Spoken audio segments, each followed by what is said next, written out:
భారతదేశ చరిత్రలో చోళుల వంశం ప్రత్యేకమైన స్థానాన్ని సంపాదించింది. ఆ చోళుల మహారాజు రాజేంద్ర చోళుడు తన సైన్య శౌర్యం, పరాక్రమంతో గంగానది వరకు విజయయాత్ర చేసి అక్కడి గంగాజలాన్ని తెచ్చి తన రాజధానిలో ప్రతిష్ఠించాడు.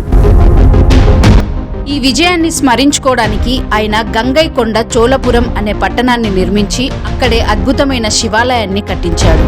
ఈ ఆలయం చోళుల కళా వైభవానికి ప్రతీకగా నిలిచింది.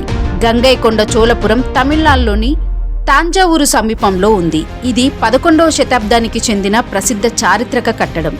ఈ దేవాలయాన్ని రాజేంద్ర చోళుడు సుమారు 1025 CEలో నిర్మించాడు.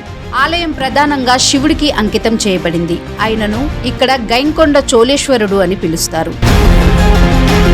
ఈ ఆలయం ప్రసిద్ధ బృహదీశ్వర ఆలయం నిర్మాణ శైలికి సమానంగా ఉంటూనే కొంచెం సున్నితమైన శిల్పకళ రూపకల్పనతో నిర్మించబడింది. గోపురం సుమారు 55 మీటర్ల ఎత్తులో ఉండి దాని పైభాగం సున్నితమైన శిల్పకళతో గర్భగుడిలోని శివలింగం విపరీతమైన పరిమాణంలో ఉంటుంది. ఇది ఆలయ ప్రధాన ఆకర్షణ. ఆలయ శిల్పాల్లో చోళ శిల్పకళ నైపుణ్యం అద్భుతంగా ప్రతిఫలించింది.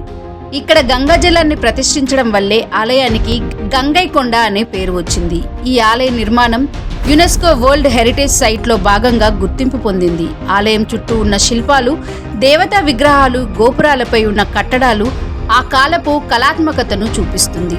గంగైకొండ చోళపురం ఆలయం కేవలం భక్తి కేంద్రమే కాకుండా చోళుల విజయ గాథను చెబుతున్న చారిత్రక చిహ్నం. ఇది ద్రావిడ శైలిలోని శిల్పకళకు ఒక అద్భుతమైన ఉదాహరణ.